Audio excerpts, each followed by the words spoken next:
방송에서 제공하는 투자 정보는 투자 판단에 대한 조언입니다.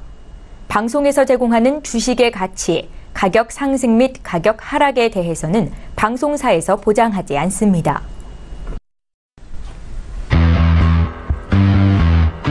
네, 오늘 주요 헤드라인 소식입니다. 오늘 코스피 시장은 외국인과 기관의 동반 매도로 하락 마감하며 2,360선을 하회했습니다. 특히 미국 뉴욕 증시에서 기술주가 대거 급락했다는 소식이 전해지면서 삼성전자와 네이버 등 한국 IT 관련주가 일제히 부진한 반면 은행주는 금리 인상 기대감으로 동반 강세를 보였습니다. 한국은행이 향후 기준금리 인상을 고려할 수 있다는 발언을 내놓기 시작했습니다. 경기가 예상보다 빠르게 개선되는 상황에서 물가 상승률을 감안할 경우 마이너스인 연 1.25% 기준금리를 유지할 필요가 없다는 것으로 당장은 아니더라도 4분기 이후 금리 정상화에 나설 가능성은 높아졌습니다.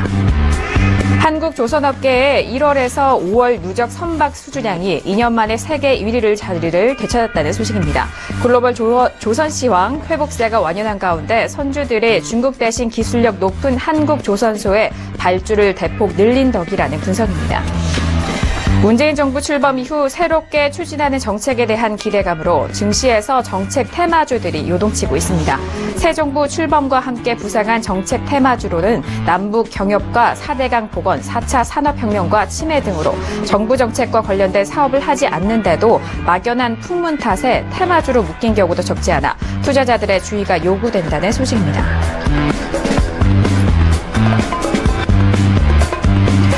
네, 오늘 코스피 지수는 전일 대비 23.82포인트 1% 내린 2357.87로 마감했습니다.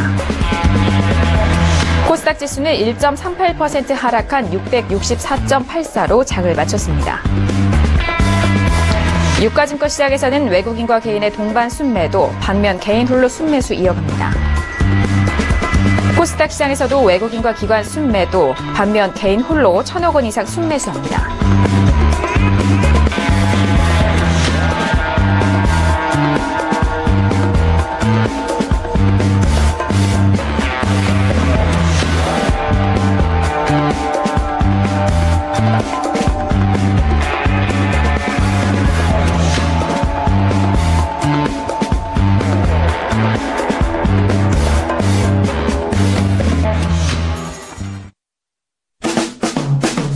네, 안녕하세요. 평택촌놈의 정석투자 MC 김은혜입니다.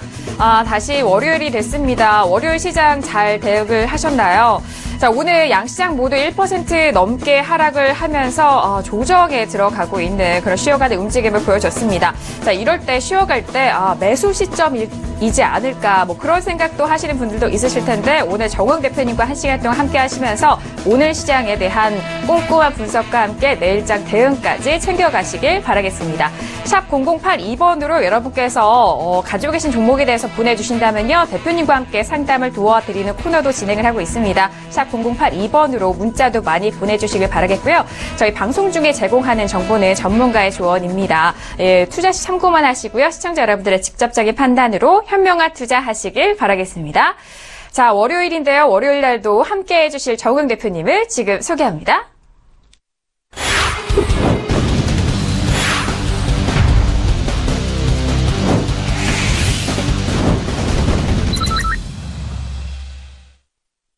네, 오늘도 나와주셨는데요. 정웅 대표님 지금 바로 만나보도록 하겠습니다. 대표님 어서 오세요. 네, 안녕하세요. 네, 반갑습니다. 주말을 보내고 나서 다시 대표님을 뵀는데 오늘 양시장 모두 좀 쉬어가는 움직임을 보여줬습니다. 이에 대해서 대표님은 어떻게 생각하시는지 궁금해요. 어떻게 보셨나요? 시장이 재밌어질 것 같습니다. 네. 왜 그러냐면 내적인 요인은 사실 어느 정도 충분히 제가 예상을 할 수 있는데 주식시장 외적인 변수, 대표적인 게 미국이죠. 앞으로 어떻게 변할지 정말 흥미진진하기 때문에 제가 이거를 너무 길게 얘기하긴 그렇고요. 제가 앞으로 시간 나는 대로 틈틈이 제가 전달해드리겠습니다. 네, 알겠습니다. 일단 시장이 조금 더 재미있게 흘러간다. 그런 말씀을, 의미심장한 말씀을 해주셨는데, 오늘 1시간 동안 그 말에 대해서 풀어가 보도록 하겠습니다. 자, 간밤에 뉴욕 증시 나스닥 쪽에서 상당히 많이 하락을 하면서 우리 시장에도 영향을 미쳤습니다. 거기에, 한국통화금융위원회 또도 한국은행에서도 우리 기준금리를 뭐 인상하겠다, 뭐 그런 소식까지 들려와서 많은 영향을 받았는데요.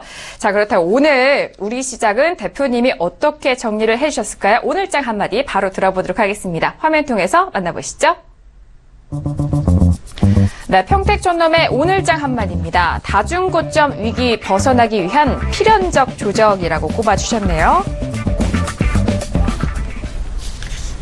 네, 계속해서 말씀을 드리는데 다중고점을 벗어나기 위한 필연적인 조정이다라고 말씀해 주셨는데 다중고점과 외고점에 대해서 짚어주고 계시는데요. 오늘장의 한마디 바로 풀어보도록 하겠습니다.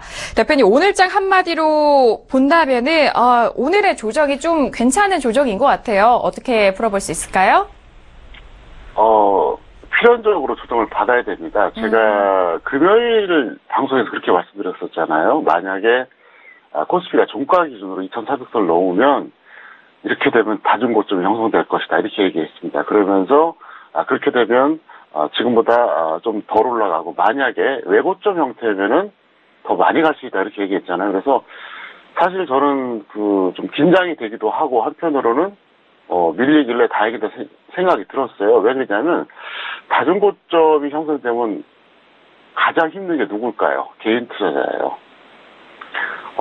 제가 늘 말씀드리지만 저는 외국인을 위해서도, 기관을 위해서도 방송하는 게 아니에요. 개인 투자자를 위해서 방송하는데, 현재 상황에서 제가 볼 때는 지수가 많이 올라갔지, 우량주 갖고 있는 분들이라고 해서 다 수익 난 것도 아닐 겁니다. 그래서 지금 어쨌든 저는 다중고점을 피해야 된다 이렇게 설명을 드릴 수 있겠고요. 다중고점과 외고점에 대한 제가 개념 설명은 사실 6월 5일 방송도 해드렸고요. 6월 9일 방송도 해드렸습니다. 그래서 이걸 또 반복적으로 설명하는 것 좀 시간이 아깝기 때문에 시청자 여러분께서 설거지TV 홈페이지 들어가셔서 6월 5일 방송 초반부를 꼭 보시면 될 것 같고요. 그래서 제가 자세하게 설명드렸습니다. 자, 그러면 오늘은 삼성전자와 코스피 추세 비교를 좀 해드릴게요. 그러면 여러분들이 이해가 좀 빠를 것 같은데요. 먼저 말로 설명하겠습니다. 삼성전자는 230원 전후에서 현재 박스권 횡보 국면이 지속되고 있습니다. 그런데 코스피는 약 180포인트 정도 추가 상승 이후에 밀림 현상이 나타나고 있습니다. 그리고 이유는 뭐냐? 계속해서 말씀드렸죠. 삼성전자의 대한종목, 전기전자의 대한업종 때문이다 이렇게 설명드렸는데요. 역시 차트로 설명을 드리겠습니다. 차트 보시면은요, 이게 종합주가지 있습니다. 먼저 삼성전자 먼저 봐야 돼요. 자, 보시면은요, 동그라미 표시 있죠. 이게 4월 28일입니다. 이때 제가 금요일이었습니다. 스튜디오 출연해서 그렇게 말씀드렸었어요. 230만원대가 상당히 중요하다. 여기서 어떤 경우도 계속 치고 올라가면 지수가 굉장히 강력하게 가고, 그렇지 않으면은 좀 지수가 출렁거릴 것이다. 이렇게 얘기를 했거든요. 근데 중요한 게 뭐냐면은, 제가 분명히 210만원대는 그런 말 한 적 없고요. 220만원대도 그런 얘기 한 적 없어요. 230만원에서 이렇게 얘기했습니다. 근데 지금 시간이 얼마나 지났습니까? 한 달 반 지났어요. 한 달 반 지났는데 어떻습니까? 제 예측대로 여기서 계속 출렁거리죠. 그럴 수밖에 없어요. 자, 그런 결정적인 증거가 바로 코스피 지수에 있습니다. 잠깐 보시겠습니다. 코스피 지수를 보시면요. 이게 4월 28일 이후의 흐름입니다. 그러니까 대략 한 180포인트가 더 갔어요. 180포인트가 더 갔다가 이제 오늘 좀 조정을 받는 양상인데, 그러면 어떤 해석이 가능할까요? 삼성전자를 분명히 횡보했잖아요. 그동안 지수를 엄청나게 견인했던 삼성전자가. 그러면 이거는 결국 뭡니까? 삼성전자의 대한 종목, 그러니까 다른 대형주들이죠. 그 다음에 전기전자의 대한업종.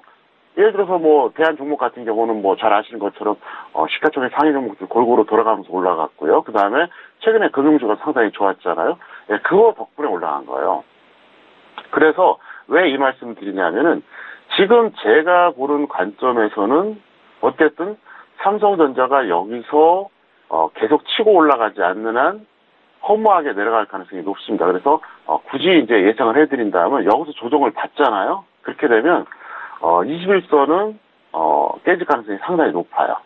상당히 높습니다. 그래서 어디까지 깨질 건가 그거는 뭐 좀 더 두고 봐야겠지만 일단은 여러분들이 그렇게 보시는 게 좋을 것 같고요. 여기서 밀려도 크게 걱정하지 마세요. 이 밀리는 게 정상이고요. 밀려야만 되고 오늘 또 제가 이슈에서 은행주에 대해서 좀 말씀드리겠는데요. 어쨌든 지금 이런 상태니까 여러분들이 참고하시면 될 것 같습니다. 알겠습니다. 다중고점 위기 벗어나기 위한 필연적 조정이라는 그런 한마디를 통해서 오늘 우리 시작을 좀 풀어주셨는데 일단 다중고점과 외고점에 대한 개념은 6월 5일과 그리고 6월 9일장 다시 보기를 통해서 보신다면요. 더욱더 꼼꼼하게 아실 수 있으니까요. 참고를 해보시길 바라겠습니다. 자, 이어서 양시장에 대해서 정리를 해보도록 할게요. 오늘 코스피, 코스닥 모두 수급적으로는 외국인과 기관의 동반 매도로 좀 내려가는 흐름이었습니다. 앞에서도 말씀을 드렸는데 미국 쪽에서의 증시 불안이 이어졌는데요. 나스닥은 1% 넘게 빠졌고요. S&P 역시 약보합에서 마감을 했습니다. 기술주로 대표되는 팡이라고 하죠. FANG라고 해서 페이스북이라든지 아마존, 구글, 넷플릭스와 같은 그런 기술주들이 좀 하락을 하면서 지수에 영향을 미쳤는데 양시장에 대해서 대표님과 함께 꼼꼼하게 정리를 도와드리도록 하겠습니다. 대표님 오늘장 양시장에 대해서 더욱더 자세하게 정리 도와주시죠. 네. 오늘 시가는 미국 증시 영향이 컸고요. 네. 그리고 장중에 이제 외국인과 기관의 순매도가 나타났습니다. 반면에 이제 개인이 순매수였는데요. 오늘 그 개인이 순매수한 금액은 작년 7월 초순 이후로는 가장 많습니다. 거의 5천억 육박하잖아요. 약 11개월 만에 드디어 터졌는데 뭐 잘 아시겠지만 개인들이 혼자 매수하고 외국인과 기관이 매도하는 구간에서는 지수가 가는 경우가 거의 없습니다. 정말 거의 없어요. 오늘도 예외가 아니었는데 그래서 하락했다 볼 수 있겠고요.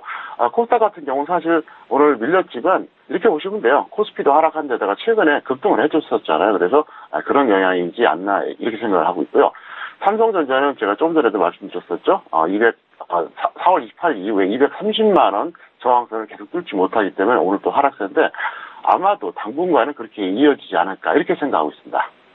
네, 알겠습니다. 자, 이렇게 양시장에 대해서 정리를 도와드렸는데, 워낙 양시장에 대해서 수급적인 부분, 많은 개인 투자자분들이 생각을 하셨을 거예요. 개인 홀로 샀을 때 지수가 오르지 않은 이런 장세 좀 이전에도 경험을 하셨을 텐데, 그 부분에 대해서 좀 정리를 도와드렸고요. 그리고 중요한 내일장의 전망도 바로 이어가 보도록 하겠습니다. 대표님, 이제 중요한 것은 또 양시장에 대해서 내일장 전망일 텐데, 오늘의 조정 내일까지 이어질까요? 어떻게 보고 계시나요? 네, 수급상으로 본다면 추가 하락 가능성은 약 한 90% 정도 될 겁니다. 그래서 수급으로 봤을 때는 아마도 내일 또 내려갈 것이다 이렇게 볼 수 있겠고요. 차트상으로 본다 그러면 내일 하루 정도 지지될 수도 있겠죠. 근데 제가 볼 때는 약간 좀 하방 배팅이지 않나 이렇게 생각이 듭니다. 그리고 이제 조금 전에 제가 서두에서도 말씀드렸다시피 앞으로 이제 미국 증시를 좀 잘 봐야 될 것 같고 트럼프 관련된 걸 많이 봐야 될 것 같아요. 그래서 오늘은 제가 그냥 특별히 말씀 안 드리겠고요. 앞으로 미국 증시의 어떤 등락 그리고 트럼프의 정치적인 행보 이거를 제가 좀 많이 관찰하려고 생각하고 있습니다. 그리고 코스닥은 당분간은 코스피와 연동되면서 좀 조정을 받을 것 같아요. 그래서 조금 더 하락하지 않나 싶고요. 그래서 여러분들이 지금 대응할 수 있는 가장 현명한 전략은 비중이 같더라도 종목수를 좀 축소해주자 이렇게 설명을 드리겠습니다. 네, 알겠습니다. 일단 코스피 같은 경우에는 미국 시장과 관련돼서 상당한 영향이 미칠 것으로 예상이 되고 있기 때문에 미국장에 대한 흐름 좀 주시하셔야 되겠고요. 코스닥 또한 코스피에 연동하면서 하락 가능성이 있어서 이에 따라서 종목 수에 대한 관리 잘 하셔야 될 것 같다라는 그런 말씀까지 해주셨습니다. 자, 이렇게 오늘장 정리와 내일장 전망까지 알아봤고요. 이어서 오늘 주요 이슈와 공시 분석 들어가 보도록 하겠습니다. 화면 통해서 확인할게요. 네, 오늘 종목 이슈와 공시사항입니다. 먼저 첫 번째 이슈입니다. 은행주들에 대한 부분인데요. 미국 금리 인상 전망이 강세 소식을 보이고 있다라는 소식입니다. 자, 이어서 다음 종목은 한국유리가 떴습니다. 50조 규모 뉴딜 사업 기대감에 상승세를 이어오고 있다라는 소식이네요. 다음 종목은 GS건설입니다. 4천억 원대 수주 소식이 들려왔습니다. 다음 종목은 한일진공인데요. 300억 원대 신주 인수권 부사채 BW 매각 차익에 대한 부분이 이슈가 떴습니다.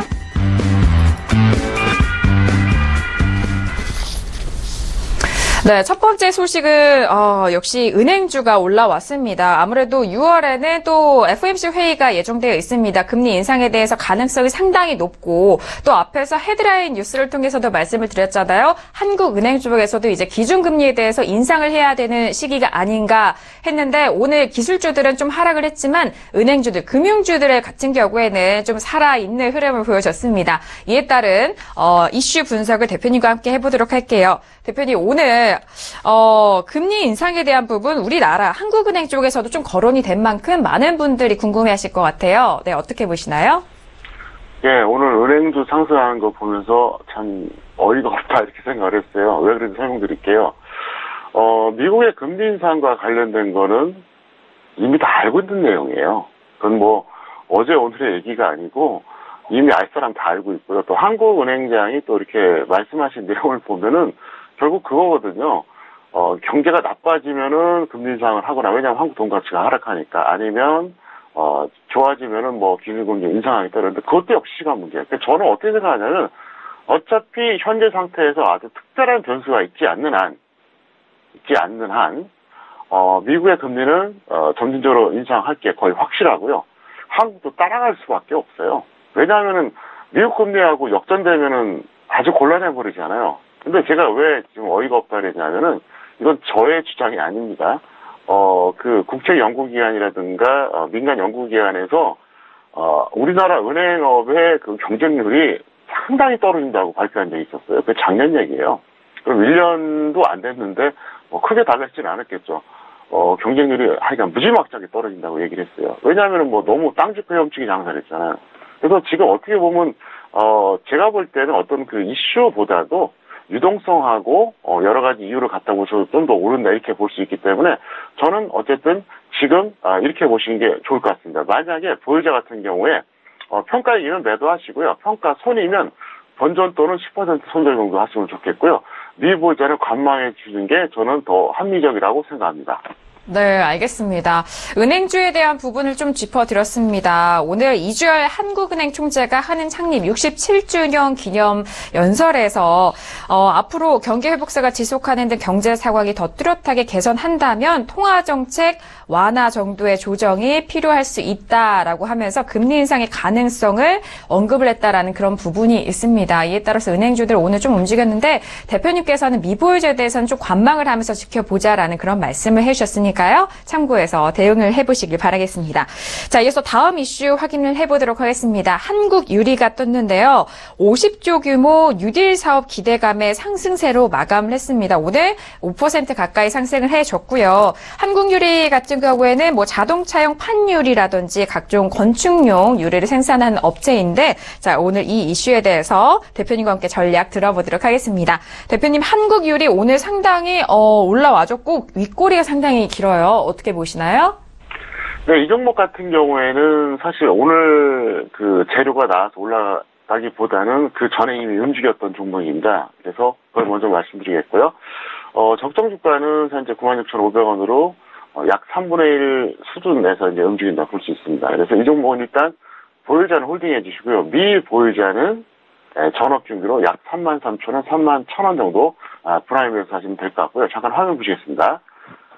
오늘 윗골이 달려서 이제 올라갔고요. 이미 한번 올라갔었어요. 이건 흐름이 좀 나와 있거든요. 그리고 제가 제일 좋아하는 형태의 차트입니다. 무슨 얘기냐면 급등 한번 해주고 조정받고 나서 다시 윗골이 달리는 양봉입니다. 이런 경우에는 확률상 더 올라갈 가능성이 높아요. 그래서 제가 좀 전에 그랬죠. 전업 중기로 대응하라고요. 제가 단기 대응 얘기를 참 많이 하지만 중기는 거의 안 하지 않습니까? 그래서 이 종목은 여러분들이 만약에 절대로 추격 매수하지 마시고요. 밀리면은 잡아 두시고 아니면 말고 이렇게 대응하시면 될 것 같습니다. 네, 알겠습니다. 한국유리에 대해서는 전업 중기로 끌고 가보실 만한 종목이다라고 말씀해 주셨고 차트 흐름을 좀 분석을 해보면 이미 좀 선반영되어서 이전부터 좀 움직였던 반응이다라고 말씀해 주셨습니다. 보유자 홀딩해 주시고요. 적정 주가 대비해서도 지금 현재 저평가되어 있는 국면이기 때문에 말씀해 주신 내용 잘 참고해서 대응해 보시기 바라겠습니다. 자, 이어서 다음 종목 보도록 할게요. 건설주가 올라왔는데 GS건설이 올라왔습니다. 4천억 원대 수주 소식이 들려왔습니다. 건설주에서는 이런 수주 소식이 상당히 호재로 작용하기 마련인데요. 오늘 GS건설은 33,300원에 마감을 했습니다. 바로 대표님과 함께 전략 짜보도록 하죠. 대표님, GS건설 같은 경우에는 이 좀 좋은 소식인 것 같아요. 어떻게 보시나요?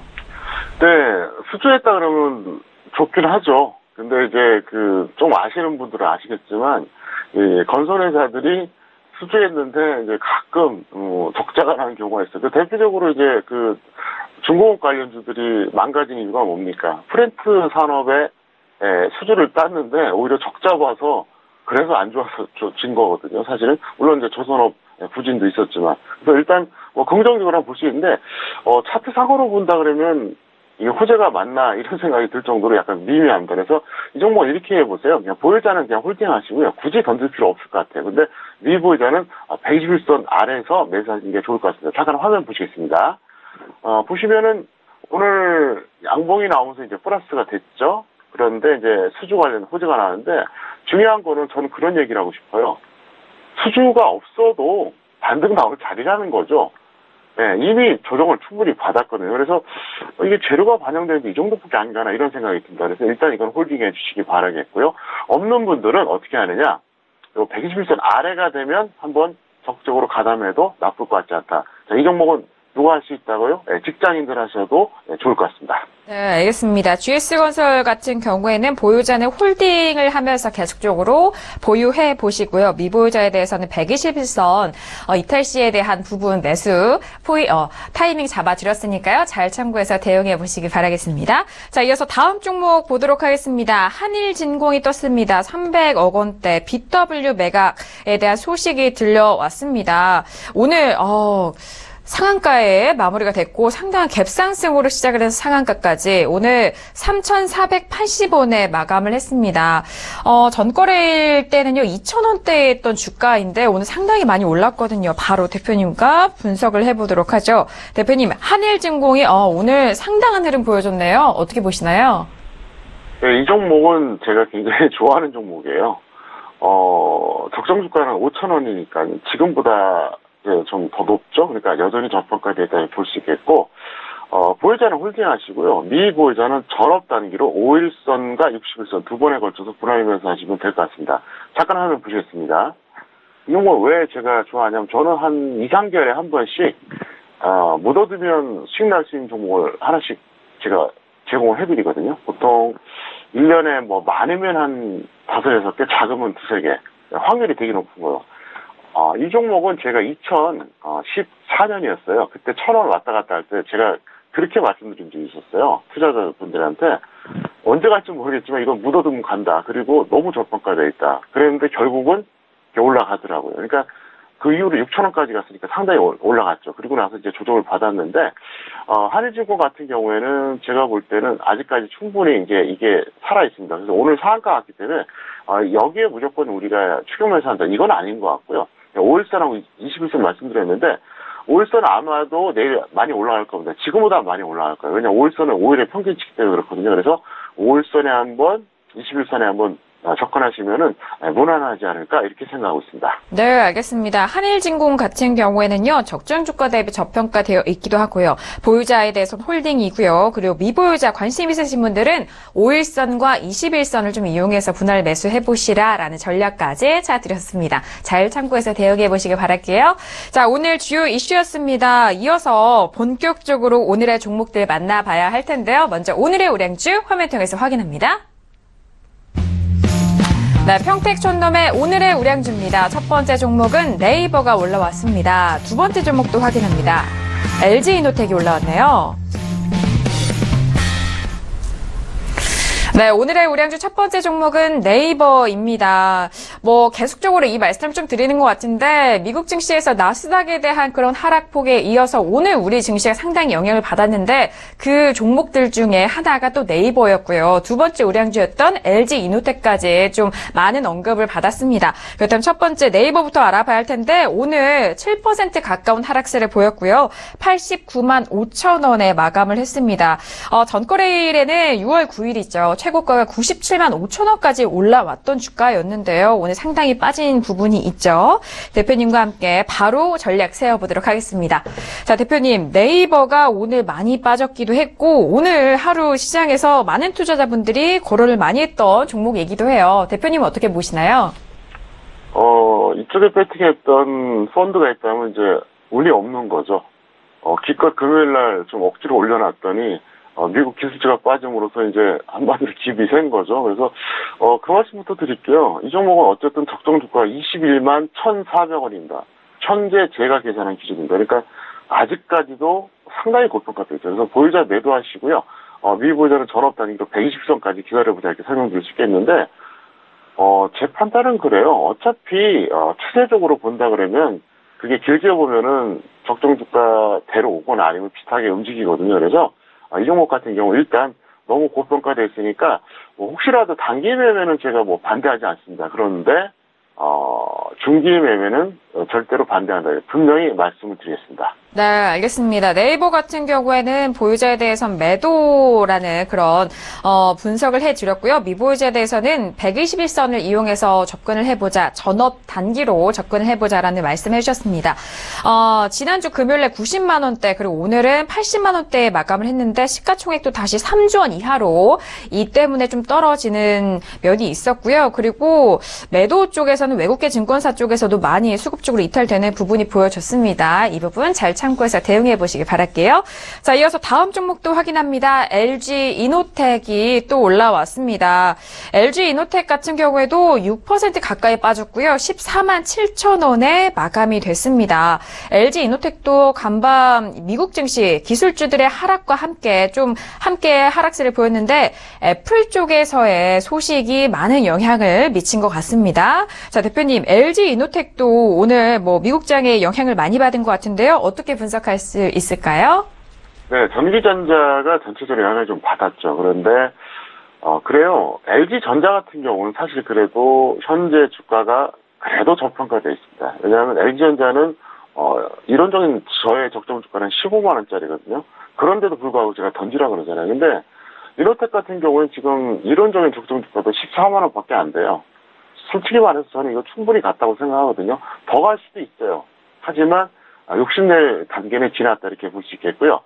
보유자는 매도하시고 미보유자는 역시 전업 단기로 121선까지 기다려보자. 이게 무슨 말이냐. 확실하게 조정받으면 들어가자는 얘기예요. 잠깐 살펴보시겠습니다. 네이버도 그렇고 이 종목도 그렇고 제가 똑같은 기준이거든요. 전업 단기로 120선 얘기했는데 그러면 어디냐. 여기에요. 여기까지 밀리면 단기로 들어가자는 거죠. 아니면 들어가지 말라는 얘기예요. 왜냐하면 이번에 밀리면은 제대로 밀릴 가능성이 높습니다. 이거는 꼭 이 종목만 그러는 건 아니고요. 시장 전체가 그럴 수 있기 때문에 또 전기전자는 사실 억울할 게 없어요. 그래서 일단 좀 전기전자는 보수적으로 대응해달라. 그리고 제가 최근에 지수선물 단타 매도 포지션도 전기전자 계속 얘기했었잖아요. 그렇기 때문에 그런 맥락과 같이 제가 말씀을 드리겠습니다. 네, 알겠습니다. LG 이노텍 같은 경우에 아이폰 8에 대한 점유율 하락과 함께 그리고 아이폰 8의 듀얼 카메라와 3D 센서 패키지를 동시에 공급하는 그런 부품주입니다. 어제장의 그런 흐름에 오늘 상당히 하락을 했는데 LG 이노텍 보유하신 분에 대해서는 매도 그리고 미보유자에 대해서는 121선 전업 단기로 접근을 해보자라는 그런 전략까지 정리 도와드렸습니다. 자, 오늘의 우량주였습니다. 네이버와 LG 이노텍 알아봤고요. 이어서 오늘의 개별주도 알아보도록 하겠습니다. 화면톡에서 확인할게요. 네, 평택촌놈의 오늘의 개별주입니다. 첫 번째 종목은 녹십자 홀딩스 올라왔고요. 두 번째 종목도 확인합니다. SPC 삼립이 올라왔네요. 네, 오늘의 첫 번째 개별주는 녹십자 홀딩스 올라왔습니다. 자, 녹십자 홀딩스 같은 건 지주회사인데, 오늘 5% 넘게 빠지면서 31,650원에 마감을 했고요. 4거래일 연속 이런 하락세를 좀 이어오고 있습니다. 상당히 아래쪽으로의 추세가 이어지고 있어서 많은 분들이 좀 궁금해 하실 것 같은데요. 대표님과 바로 알아보도록 하겠습니다. 대표님, 녹십자 홀딩스는 4거래일 연속 하락세를 이어오고 있네요. 어떻게 보시나요? 네, 이 종목은 대부분의 지주회사들처럼 저평가돼 있어요. 이것만 저평가된 건 아니고 지주회사가 대부분 다 저평가돼 있습니다. 근데 이 종목은 차트 상황을 봤을 때 조금 안 좋아요. 그래서 보유자는 매도하시는 게 좋을 것 같습니다. 반등이 나오면 당연히 매도하고요. 안 나오더라도 매도를 하세요. 그리고 미보유자는 전업 단기로 120선까지 기다리자 이렇게 설명드릴 수 있겠는데요. 잠깐 차트 보시겠습니다. 기술적인 것도 상당히 중요하거든요. 기술적인 게 뭐 전부는 아니겠지만 참고를 해야 됩니다. 근데 이 종목이 왜 제가 좀 안 좋게 보냐면요. 이게 정말 강한 종목 같으면 21선 이탈한 이후에 반등이 바로 나오거나 최소한 옆으로 기어야 됩니다. 그 전에 보면 한번 어떻습니까? 여기서 보여드릴게요. 그 전에 살짝 깼다가 금방 올라갔죠? 여기서도 옆으로 좀 기다가 올라갔어요. 이 검은색이 21선이거든요. 근데 아주 그냥 허무할 정도로 그냥 흘러내려요. 그리고 61선도 내일 깨질 가능성이 높아요. 그래서 이건 일단 기본적으로 수급을 떠나서 차트상으로 이거는 매수가 너무 약해요. 그렇기 때문에 이건 던지는 게 낫겠고요. 없는 분들은 어떻게 하느냐? 120선까지 기다리세요. 제가 이 시간을 통해서 강의를 통해서 말씀드렸었죠. 여기서 이제 밀리는 종목 같은 경우 이제 5일선이 21선 깨버리면 어떻게 한다? 61선 깨지기 직전이나 121선 깨지고 나서 하자 이렇게 얘기했었잖아요. 근데 지금 흐름을 봤을 때는 60선 깨질 확률이 굉장히 높거든요. 그러니까 이건 그냥 여러분들이 그런 식으로 좀 기다렸다가 매수해주면 좋을 것 같습니다. 네, 알겠습니다. 녹십자 차트상의 기술적 분석으로도 일단 추세가 하락 쪽으로 이어가고 있습니다. 오늘 간신히 61선 지지를 받았는데요. 61선이 깨질 가망성이 또 많고요. 그렇기 때문에 반등 또는 지금 현재 구간에서도 매도 시점이다라는 그런 분석해 주셨고요. 미보유자에 대해서는 121선까지 좀 기다려봐서 매수를 해보자라는 그런 분석까지 도와드렸습니다. 자, 녹십자 홀딩스 첫 번째 개별주로 알아봤고요. 두 번째 개별주도 알아보도록 할게요. SPC 삼립이 올라왔는데 두 번째 이 SPC 삼립 또한 하락세로 마감을 했습니다. 5% 가까이 빠졌고요. 20만 4천 원에 마감을 했거든요. 워낙 장대 음봉으로 오늘장 마감을 했는데 상당히 궁금합니다. 이 또한 추세가 좀 꺾인 것인지. 대표님, SPC 삼립 같은 경우에는 많은 분들이 또 사용하고 아시는 그런 종목이잖아요. 어떻게 분석할 수 있을까요? 네, 적정 주가는 57,000원짜리고요. 여전히 고평가되어 있습니다. 네. 그리고 아직도 늦지 않았으니까 일단 보유자는 매도하시기 바라겠고요. 미보유자는 전업 단기로 15만 원까지 기다리세요. 왜냐하면 사실 15만 원도 상당히 고평가된 거예요. 제가 그랬죠. 57,200원이라고요. 그래서 그렇게 보시는 게 나을 것 같고요. 잠깐 화면을 통해서 설명드리겠습니다. 보시면 이 종목은 최근에 이제 그 옆으로 기다가 오늘 크게 내려왔는데 15만 원까지는 좀 기다려보세요. 그러니까 상당히 조정받으면 들어가라는 얘기입니다. 왜? 여전히 고평가되어 있거든요. 이 종목은 제가 정말로 안타깝게 생각하는 게 있어요. 뭐냐면은 그때가 2013년도였습니다. 3년도였는데 제가 이거 분석해보니까 괜찮더라고요. 네, 가겠어요. 딱 결론이 났는데 다른 거 추천하다 이걸 놓쳐버렸어요. 네, 그래서 결국 추천을 못했어요, 이거를.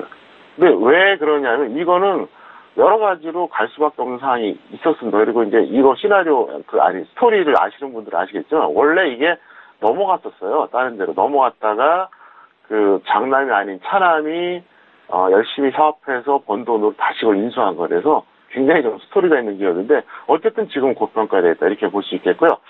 내수주 쪽에서는 제 판단으로는 지금 너무 고평가돼서 그렇지 나중에 좀 가격 메리트가 발생한다거나 그러면 항상 관심을 가져봐도 될 것 같은 그런 종목입니다. 네, 알겠습니다. SPC 삼립 같은 경우에는 내수주지만 상당히 고평가되어 있는 현재 주가입니다. 이후에 좀 거품이 빠지고 난 이후에는 계속적으로 관심을 가지면서 끌고 가보실 만한 종목이다라는 그런 분석까지 해주셨는데 미보유자에 대해서는요. 전업 단기 15만 원 이하 선에서 접근을 해보시길 바라겠습니다. 15만 원대는요. 작년 12월 8일 날에 찍었던 저점 그 라인이거든요. 현재는 20만 원이기 때문에 조금 더 조정 이후에 들어가 보시길 바라겠습니다. 자, 이렇게 오늘의 개별주 알아봤고요. 이어서 마지막 섹터입니다. 오늘의 테마주 바로 화면 통해서 확인합니다.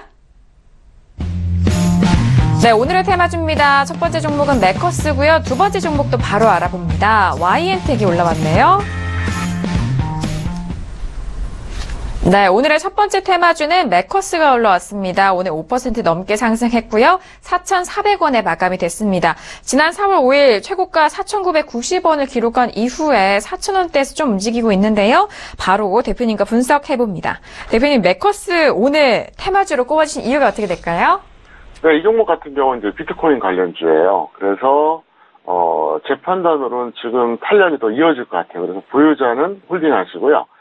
미보유자는 전업 단위로 21선 정도 오면은 접근해도 될 것 같습니다. 그리고 참고로 저는 비트코인에 대해서 잘 모릅니다. 그래서 이제 그것에 대한 설명은 잘 모르겠고요. 어쨌든 테마주로서는 가치는 있다 이렇게 볼 수 있습니다. 그래서 이 종목은 지금 충분히 매수해도 되니까 조금만 조정받으면 들어가 보셔도 좋을 것 같습니다. 네, 알겠습니다. 지금 현재 가격대에서 조금 좀 조정을 받는다면 접근하셔도 될 것 같습니다. 21선 이용해서 들어가 보시길 바라겠고요. 보유자에 대해서는 홀딩 의견까지 정리 도와드렸습니다. 자, 첫 번째 테마주는 메커스 비트코인 관련된 종목 알아봤고요. 이어서 다음 종목도 바로 알아보도록 할게요. YN텍이 올라왔는데요. 오늘 윗꼬리가 좀 길게 달렸고 최근에 추세가 우상향하면서 꾸준히 올라가고 있습니다. 오늘 4% 넘게 상승했고요. 4,635원에 마감을 했습니다. 오늘 하루 장중에는 4,800원까지 최고가를 찍었는데요. 자, 대표님, YN텍 같은 경우에는 최근에 상승세가 상당히 좋습니다. 어떻게 분석하면 좋을까요? 네, 탄력이 상당히 좋고요. 적정 주가가 13,000원대니까 아직도 상당히 저평가되어 있죠. 그래서 보유자 홀딩 하시고요. 미보유자는 전업 단위로 21선 접근하시면 될 것 같습니다. 산업 폐기물 관련주고요. 아마도 앞으로 제가 말씀드리는 테마주들은 대부분 다 홀딩하고 매수하라고 이렇게 사인 낼 겁니다. 그 메커니즘 하나 말씀드릴게요. 원래 테마주가 언제 유리한지 그걸 설명드릴게요. 가장 유리한 거는 지수가 추세 박스권으로 움직일 때입니다. 그러니까 적당한 구간에서 이제 위아래로 계속 움직일 때. 두 번째가 지수가 올라갈 때. 세 번째가 내려갈 때거든요. 네, 확률상으로. 그래서 앞으로 지수가 당분간은 좀 출렁거릴 가능성이 높기 때문에 어설픈 우량주보다는 차라리 테마주가 나을 겁니다. 그래서 그런 측면에서 말씀드리니까 잘 참고하시고 대응해 주시면 되겠습니다. 알겠습니다. YN텍 같은 경우에는요, 산업 폐기물 처리를 주요 사업으로 하고 있습니다. 52주 신고가를 기록하고 있는데, 탄력이 좋은 만큼 보유자에 대해서는 홀딩 의견 주셨고요. 미보유자는 전업단기 21선에 대해서 접근하시라라는 전략까지 정리 도와드렸습니다. 자, 이렇게 오늘의 테마주까지 알아봤고요. 중요한 내일장의 전략도 알아보도록 하겠습니다. 먼저 현물 전략 화면 통해서 확인할게요. 네, 평택촌놈의 내일장 공략 업종과 테마입니다. 먼저 업종을 보도록 할게요. 코스닥에서는 금융, 창투사에 대한 부분을 짚어주셨고요. 이어서 테마도 확인합니다. 방위산업과 미세먼지 추세 매매해보자라는 전략을 짜주셨네요.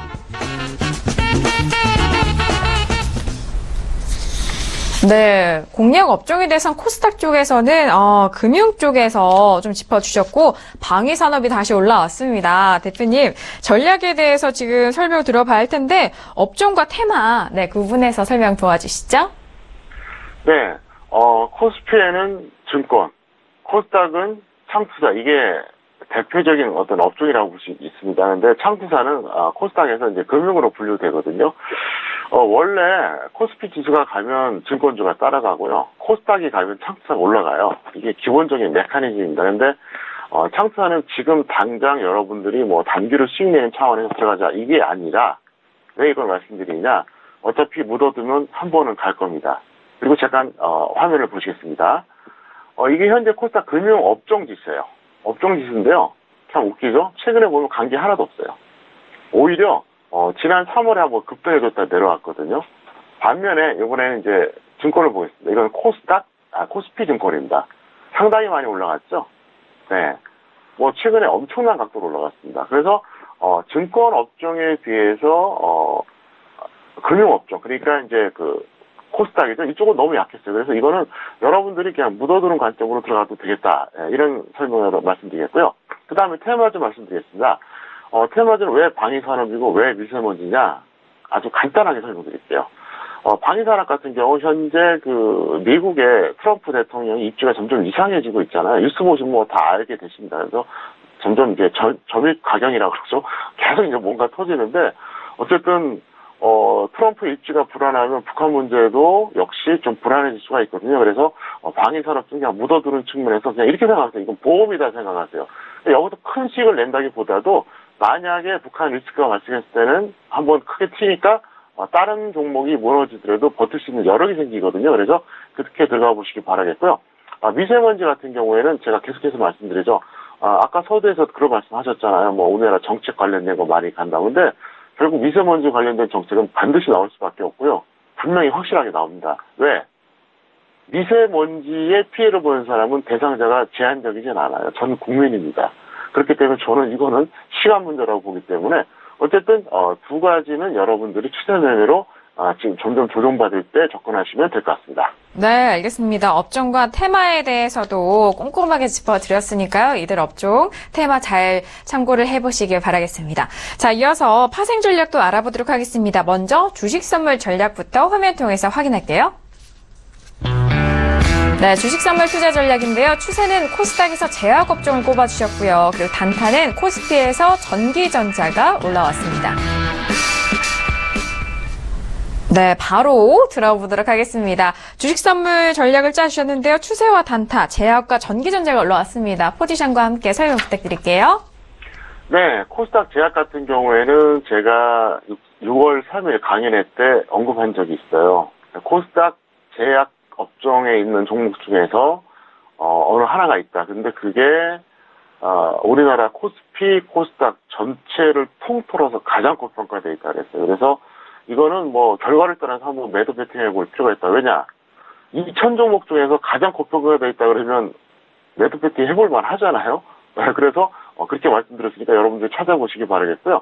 역시 적정 주가 여러분들이 서울경제TV 홈페이지에 들어오셔서 찾으면은 쉽게 찾을 수 있습니다. 그리고 단타는 코스피 전기전자인데요. 이렇게 하세요. 만약에 내일 시작부터 하락한다, 마이너스에서 움직인다, 그러면 그건 들어가지 마시고요. 코스피 전기전자 대형주를 말하는 겁니다. 대형주 중에서 플러스가 나오는 종목이 있다면 그쪽에서 여러분들이 찾아보시면 아마도 단기적으로 30에서 50% 그렇게 어렵지 않게 수익 날 것 같습니다. 네, 알겠습니다. 주식 선물 전략까지 알아봤으니까요. 이어서 선물 옵션 전략도 바로 알아보도록 하겠습니다. 화면 통해서 확인합니다. 네, 선물 옵션 투자 전략인데요. 추세는 계속해서 전망입니다. 자, 그리고 단타는요, 선물은 매도 물량 홀딩, 그리고 매수 물량 청산 떴고요. 옵션은 푼 매수 홀딩, 콜 매수 청산이 올라왔네요. 자, 오늘 지수 선물에 대해서는 9월물입니다. 3.25포인트, 1% 넘게 상승한, 내린 306.65포인트를 기록을 했습니다. 좀 선물 시장에서 좀 빠졌는데요. 바로 알아보도록 하겠습니다. 대표님, 선물과 옵션에 대해서 전략 설명 부탁드릴게요. 네, 선물 매도 물량은 홀딩하시고요. 매수 물량은 청산하세요. 이게 왜 그러냐? 제가 좀 전에 그랬죠. 코스피가 여기서 밀리면 21선 깨질 것 같다고요. 근데 아직 안 깨졌잖아요. 그러면 더 내려가면 매도 물량은 어떻습니까? 평가액이 늘어날 거 아닙니까? 그러니까 당연히 저런 전략이 맞고요. 옵션은 이제 푼 매수 홀딩, 콜 매수 청산이 맞겠습니다. 잠깐 화면 보시겠습니다.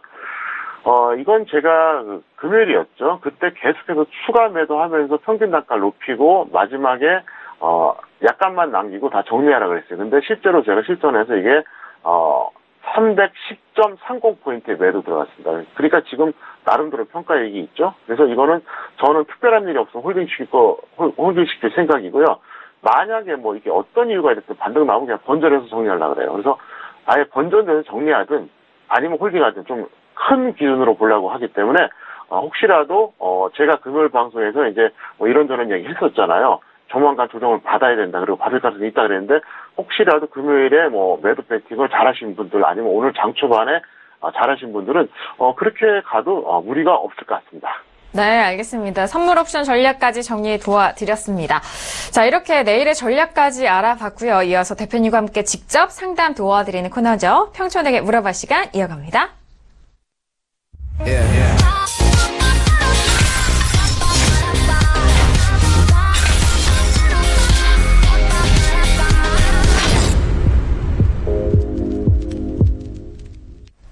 네, 이번 시간은 평촌에게 물어봐 시간입니다. 샵 샵 0082번으로 문자 보내주시면 대표님과 함께 직접 여러분들이 가지고 계신 종목 상담 도와드리도록 하겠습니다. 자, 그리고 저희가 이제 종목에 대해서 분석을 도와드릴 때 적정 주가를 항상 말씀을 드리는데요. 적정 주가는 설경제 홈페이지 들어오시면 바로 확인할 수가 있습니다. 큰 배너에 대표님 사진이 있는 평택촌놈 적정 주가 꾹 눌러주시면 바로 연결을 할 수가 있는데요. 서울경제 홈페이지뿐만 아니라 서울경제 플러스에서도 만나볼 수 있으니까요. 적정 주가에 대해서도 많은 활용 부탁드리도록 하겠습니다. 그렇다면 오늘 본격적으로 첫 번째 문자부터 바로 만나보도록 할게요. 자, 첫 번째 문자는요. 1056님이 보내주신 문자로 시작합니다. 대표님 안녕하세요. 삼성물산 14만 원의 매수 비중 20%인데 앞으로 대응 꼭 부탁드립니다. 라고 하트를 아주 많이 보내주셨습니다. 자, 삼성물산을 가지고 계신데 14만 원에 매수를 하셨고요. 오늘장의 흐름 볼게요. 14만 8천 원에 지금 소폭 손실 구간이 있으신데요. 자, 대표님 삼성물산에 대해서는 앞으로 대응은 어떻게 해야 될까요? 이 종목 같은 경우에는 보유자는 그냥 매도하세요. 그리고 미보유자는 직장인 단위로 120선까지 기다려보는 게 좋은데요. 이게 좀 정치적인 사안도 있고 또 현재 또 이재용 부회장이 재판도 받기 때문에 제가 자세한 말씀 드릴 수는 없고요. 잠깐 차트 보시겠습니다. 이게 2015년에 급등을 해줬잖아요. 그죠? 급등해준 게 왜 급등을 했는지 주식을 좀 아시는 분들은 짐작이 갈 겁니다. 그때 합병과 관련돼서 이런저런 얘기가 있었잖아요. 그러니까 급등해주는 게 낫죠. 그래야지 기업 가치가 높게 책정이 되잖아요. 무슨 얘기냐? 볼일 다 봤다는 거죠. 그래서 작년에 마지막으로 한번 반등이 나왔어요. 그리고 나서 다시 또 내려가고 현재도 크게 올라가지 않거든요. 그래서 쉽게 말하면 우리가 아주 흔하게 하는 말로 이거는 일종의 모멘텀이 당분간은 없을 겁니다. 그래서 차라리 다른 종목을 잡으세요. 그걸 권해드릴게요. 왜냐하면 제가 웬만하면 그냥 차트 안 보여드리고 대충 넘어가는데 이렇게 자세하게 설명드리고 저렇게 하트도 보내주시고 하셔갖고 제가 설명을 특별히 드립니다. 그래서 이거는 웬만하면 하지 마시고요. 다른 쪽으로 하세요. 모멘텀이 없어요. 그래서 그걸 꼭 좀 지켜달라 이렇게 설명드리겠고요. 어쨌든 이 종목보다는 다른 종목이 좀 좋은 게 많으니까 그쪽으로 접근하시면 될 것 같습니다. 네, 알겠습니다. 삼성물산에 대해서는 현재 좀 매도를 하시고 다른 종목에 대해서 고려를 해보시길 바라겠습니다. 소위 모멘텀의 부재가 계속적으로 예상이 되고 있고 그런 지배구조 개편에 대한 이슈도 있기 때문에 일단 다른 종목 잘 생각을 해보시길 바랄게요. 자, 이어서 다음 문자도 바로 확인을 해보도록 하겠습니다. 다음 문자는요. 6563님이 보내주신 문자네요. 애청자입니다. 대표님. W게임즈 매수가 59,000원에 비중 30%인데 적정 주가와 앞으로의 전망이 궁금합니다. 라고 문자를 보내주셨어요. 자, W게임즈 같은 경우에는 65,500원에 마감이 됐습니다. 지금 뭐 수익권에 계시긴 하는데 오늘 좀 떨어지는 주가예요. 그리고 적정 주가도 궁금하시다고 하는데 애청자 분이십니다. 바로 상담 도와드릴게요. 자, 대표님, W게임즈 같은 경우에는 또 뭐 게임 관련 종목이기도 하고 상장이 된 지 별로 되지 않은 종목이기도 한데 적정 주가와 앞으로의 전망 어떻게 보고 계시나요? 네, 적정 주가 61,000원이고요. 보유자는 손절 10% 또는 수익 20% 대응해 주시기 바라겠고요. 미보유자는 전업 단기로 21선에서 접근하시면 될 것 같습니다. 어쨌든 이 종목은 제가 볼 때는 그렇게 나쁘게 보지 않기 때문에 이건 여러분들이 계속 관심 가져볼 필요가 있고요. 어쨌든 항상 즐겨 시청하고 계신다고 하니까 감사드리고요. 저도 더 열심히 노력하겠습니다. 네. 네, 알겠습니다. 저희 애청자 분이셨는데 일단 적정 주가에 대해서는 61,000원입니다. 수익 20%에 대해서 목표가 설정 도와드렸고 아래쪽 손절가 10% 바라보시면서 대응 잘 해보시길 바라겠습니다. 자, 이어서 다음 문자도 확인할게요. 다음 문자는 5575님이 보내신 문자입니다. 일진홀딩스를 12,100원에 비중 80% 많이 실으셨어요. 우량 기업으로 알고 있습니다. 전망 알고 싶습니다라고 문자를 보내주셨습니다. 자, 일진홀딩스 같은 경우는 오늘 5,710원에 마감을 했습니다. 상당히 많이 빠진 주가인데요. 네, 비중도 많고요. 바로 여쭤보도록 하겠습니다. 대표님, 제가 잘못 봤나 싶을 정도로 지금 상당한 손실폭이 있으신데, 자, 매수가와 지금 현재 종가가 괴리가 상당히 커요. 어떻게 보시나요? 네, 저도 이거 네. 문자 처음에 받고 이게 잘못된 건가 물어봤더니 맞다 그러더라고요. 그래서 이렇게 말씀드릴게요. 보유자는 현실적으로 홀딩을 하라. 그게 정상이고요. 어차피 던지실 것 같지는 않고 이게 적정 주가 17,200원짜리입니다. 그러면 현재보다 상당히 좀 저평가돼 있죠. 그러니까 우량 기업도 맞아요. 그래서 그냥 홀딩하세요. 왜냐하면 홀딩해도 예를 들어서 뭐 한 3개월이나 6개월 뒤에 확인해도 지금보다 나을 것 같습니다. 그래서 그렇게 하시고요. 없는 분들한테는 아주 좋은 종목이 됩니다. 그래서 잠깐 화면 보시면은요. 이 종목 같은 경우 이렇게 하세요. 전업은 중기로 들어가세요. 그래서 121선하고 61선 각각 두 번에 걸쳐서 브라임 마이스 하시면 되겠는데요. 여기서 빨간색이 121, 파란색이 60일입니다. 좀 더 확대해서 보여드릴게요. 그렇거든요. 그래서 대충 이 정도에서 여러분들이 두 번 정도 프라임 마이스 하세요. 그래서 이거는 제가 특이하게도 전업 중기로 들어가자 이렇게 설명을 드리겠습니다. 네, 알겠습니다. 일진홀딩스는 일단 손절 라인이 벗어났기 때문에 보유자에 대해서는 홀딩 의견 계속해서 드렸고요. 미보유자에 대해서는 전업 중기입니다. 중기로 121선과 61선 이용해서 분할 매수해서 가져가 보시길 바라겠습니다. 자, 이렇게 오늘 일진홀딩스까지 상담 도와드렸고요. 대표님과는 여기서 인사 나누도록 하겠습니다. 대표님 오늘 한 시간도 너무 수고 많으셨고요. 감사합니다. 네, 감사합니다. 네, 오늘도 이렇게 알차게 1시간 꾸려드렸습니다. 적정 주가에 대해서 계속적으로 문의를 주고 계시는데요. 서울경제 홈페이지 들어오시면 평택 총놈의 적정 주가하고 큰 배너를 누르신다면 바로 연결 가능하니까요. 자신이 가지고 계신 종목과 그리고 앞으로 매수하실 종목에 대해서 잘 검색을 해보시길 바라겠습니다. 자, 저희가 준비한 소식과 내용은 여기까지고요. 저희는 내일 이 시간 다시 돌아오도록 하겠습니다. 함께해 주신 여러분 오늘도 고맙습니다.